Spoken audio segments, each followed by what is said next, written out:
afternoon. Welcome to Lunch Break Live with Tea Party Patriots. I'm Jenny Beth Martin with Tea Party Patriots Action. In just a moment, we'll go to Bill Pasco for our Washington report. Before we do that, please make sure that you share this Facebook Live session with your Facebook friends so they can get an update from Washington, D.C., ask us questions, get answers to those questions, and learn about this week's call to action. Also, if you have any questions during the Washington report, please email me at jenny.beth@teapartypatriots.org. Jenny, Jenny, .beth, BETH, at teapartypatriots.org. And then we will answer those questions either in this session or through email to you. Thank you so much. And now we're going to go to Bill Pasco for our Washington report. Thank you, Jenny Beth. The House and Senate are both out until September 9th. Now let's talk about the shooting aftermath. Fallout from the attempted assassination of former President Trump continues, and it's not going well for the Secret Service. In the wake of former Secret Service Director Kimberly Cheatle's resignation following her disastrous appearance before the House Oversight Committee on July 22nd, Real Clear Politics last Monday ran a blockbuster report revealing that Cheatle and other senior Secret Service leaders, quote, wanted to destroy the cocaine discovered in the White House last summer, but the Secret Service's Forensic Division and the Uniform Division stood firm and rejected the push to dispose of the evidence, according to three sources in the Secret Service community. Multiple heated confrontations and disagreements over how best to handle the cocaine ensued after a Secret Service Uniform Division officer found the bag on July 2nd, 2023, end quote. That is going to get uglier before it gets any prettier. Meanwhile, the House Trump Assassination Task Force began its work last week in a bipartisan fashion, with Republican Chairman Mike Kelly and Democrat Ranking Member Jason Crow sending a pair of letters today to senior Biden administration officials requesting everything that's already been produced for House committees.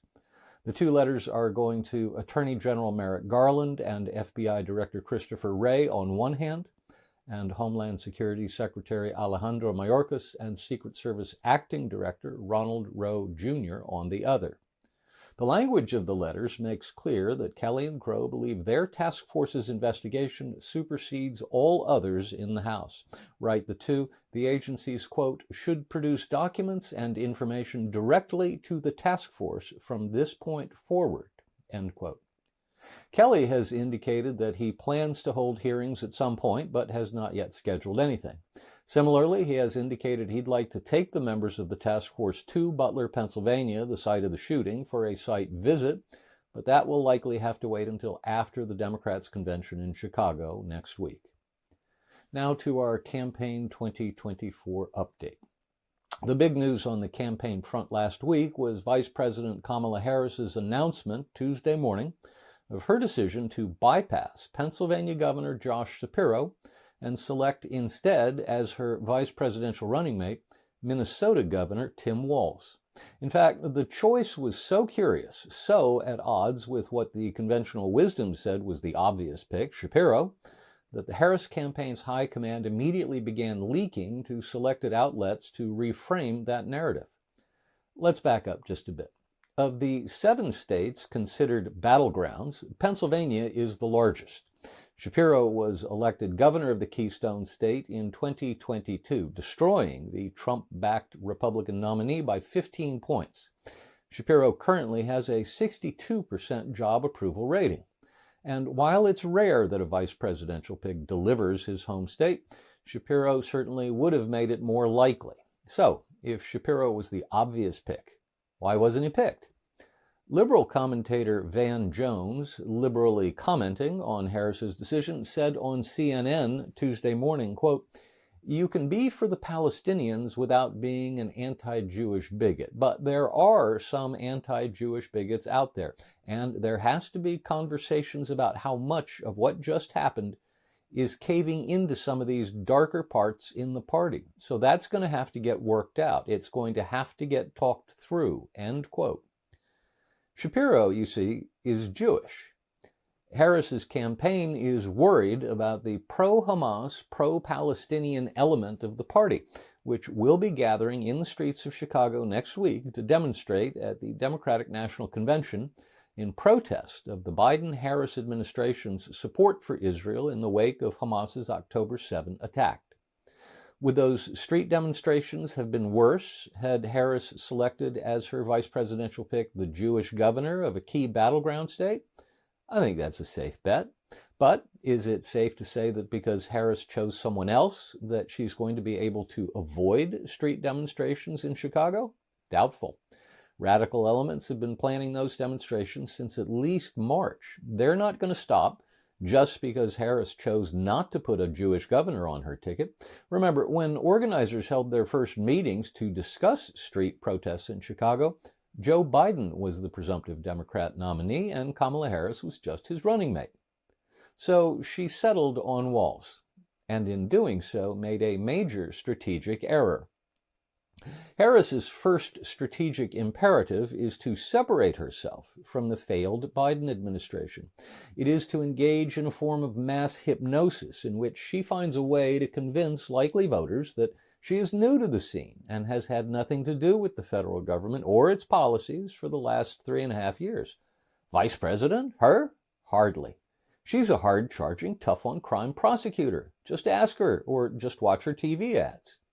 Because Biden's has been such an extraordinarily liberal administration, a corollary of Harris's fundamental strategic imperative is that she must move to the middle to lay claim to the small slice of likely voters who are truly up for grabs. Trump cannot or will not go there. His strategy, as we've seen it play out, is to go for base mobilization. But we're not in a 50-50 nation. We're in a 46-46 nation. And there's about 8% of likely voters still available to a smart campaign. You know what those voters don't like by definition? They don't like politicians on the extremes of either party. So Harris had an opportunity. She's already seen as the most liberal vice president since World War II, and she's seen as the most liberal nominee of either party in more than a century. If she had found a moderate, or at least a VP pick who could have been pitched as a moderate, it could have helped her take the liberal edges off her own image. Instead, by choosing Walz, she's doubled down on the radical left. Tim Walz is the most radical vice presidential nominee since Franklin Roosevelt put Henry Wallace on his ticket in 1940. So let's talk a moment about Tim Walz. On the Saturday before the Tuesday announcement, Vermont socialist Bernie Sanders endorsed Tim Walz to be her choice. That says all you really need to know about Walz. The endorsement by the Senate's lone socialist isn't surprising. Walz is as far left as they come. On the recent White Dudes for Harris Zoom call, yes, that's not a joke, Walz made that very clear when he said, and I quote, "One person's socialism is another person's neighborliness." His lifetime American Conservative Union rating is 8. His lifetime Conservative Review rating is 17. His lifetime Heritage Action rating is 10.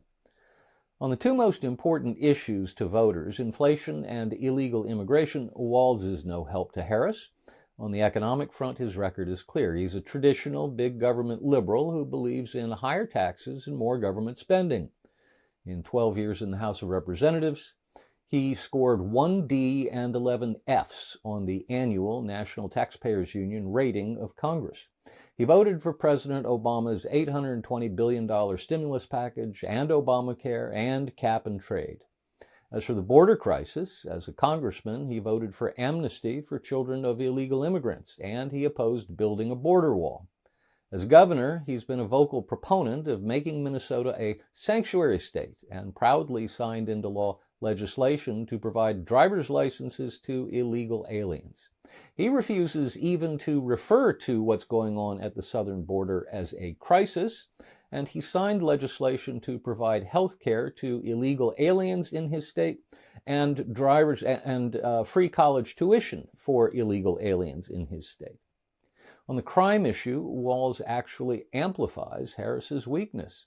As governor of Minnesota at the time of the George Floyd protests and riots, he froze for several days, failed to send in the National Guard, and let the state's biggest city burn.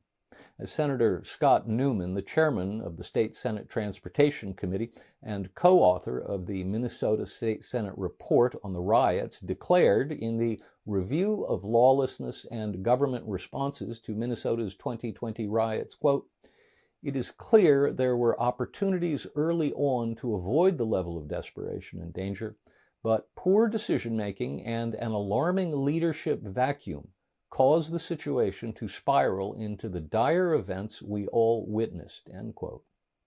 Walz brings nothing to the Harris campaign that she didn't already have. With her choice of a running mate, Kamala Harris has defined herself. She is the most radical left-wing major party nominee for president in anyone's memory, and her ticket is the most radical left-wing ticket in anyone's memory. That is not campaign hyperbole. That is fact. Walz will be a subject of discussion twice more. In the middle of next week, when he delivers what is likely to be a stemwinder of an acceptance speech at the Democrat convention in Chicago, and if and when he debates Republican vice presidential nominee Ohio Senator J.D. Vance. Now to debates. As of today, it's been more than 3 weeks, 21 days, since Joe Biden announced his decision to withdraw his candidacy and hand the reins over to Vice President Harris. In that time, other than one 70-second gaggle with the press last Thursday, Harris has avoided any contact with the press corps. In an effort to highlight that salient fact and to reclaim the narrative initiative, on Thursday of last week, President Trump held a press conference at Mar-a-Lago. For more than an hour, he stood and took questions from the assembled press corps, taking all questions on all subjects. At the top of the event, Trump announced that he had agreed to 3 proposed debates: on Fox News on September 4, on ABC News on September 10, and on NBC News on September 25. ABC News had already agreed to host a debate between Trump and Biden on September 10, and Harris, upon entering the race, had agreed to stand in for Biden. But Trump had rejected that in favor of a new debate to be hosted by Fox News on September 4, which Harris had rejected. The Harris campaign quickly reiterated its willingness to have Harris debate Trump on ABC on September 10, but did not agree, at least immediately, to the 2 other proposed debates. Now to the latest polls.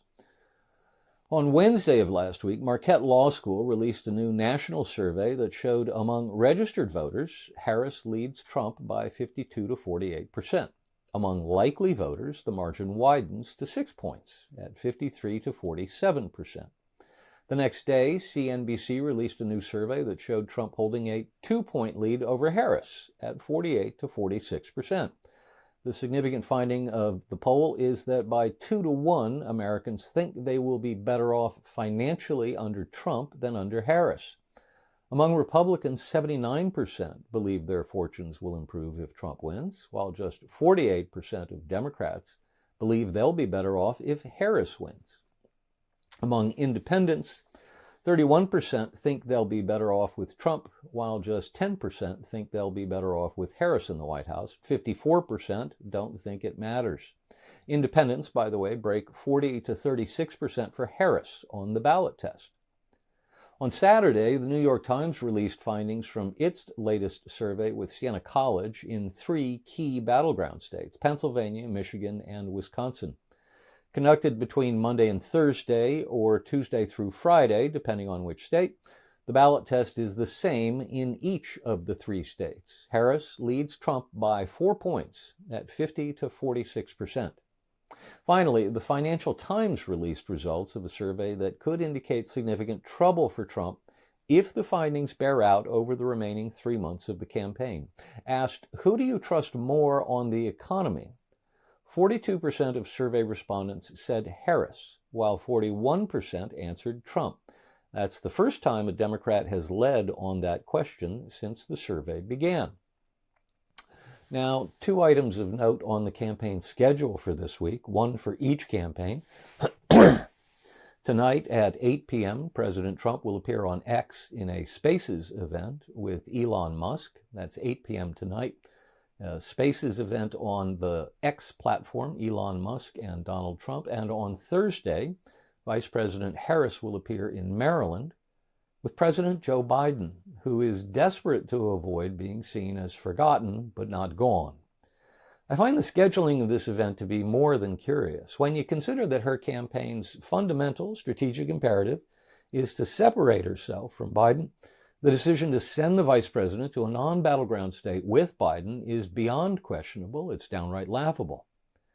And now, finally, to the Jenny Beth Show. Episode 79 of the Jenny Beth Show dropped last Wednesday, and it's a good one, featuring Jenny Beth's conversation with Bob Barr, the former Georgia Republican congressman who's now the president of the National Rifle Association. Jenny Beth's entry into politics came 30 years ago when she volunteered for Barr's 1994 contest for the House of Representatives. Barr walks Jenny Beth through some of the organization's recent legal difficulties and sketches out a return to power and influence for the organization that for several decades was one of the most influential political organizations in the nation. Highly recommended. And that's our Washington Report for this week. Bill, thank you so much for that Washington Report. If you had questions from what Bill was going over, you can email us and we will reply by email. Email Jenny, Jenny, .Beth, BETH, at teapartypatriots.org. Again, Jenny.Beth at teapartypatriots.org. Now, for this week's call to action, it is coming from our Super PAC, our 527 Super PAC, Tea Party Patriots Citizens Fund. And we want to make sure that you're joining us in the efforts to win in the elections this November. You can go to march2victory.com. Again, that's march2victory.com and sign up to help us send postcards to people who we need to get out to vote this fall and to vote for Trump. Also, you can make phone calls, you can go door to door if you're in one of our targeted areas, and you can work on relational organizing and text messaging people. So please go to march2victory.com and sign up to volunteer with us, and then we will plug you in once you sign up. If you had any questions during our Washington Report or any other questions about what we're doing, feel free to email me at jenny.beth at teapartypatriots.org. And we'll see you next week for Lunch Break Live with Tea Party Patriots. Thanks so much for joining us today.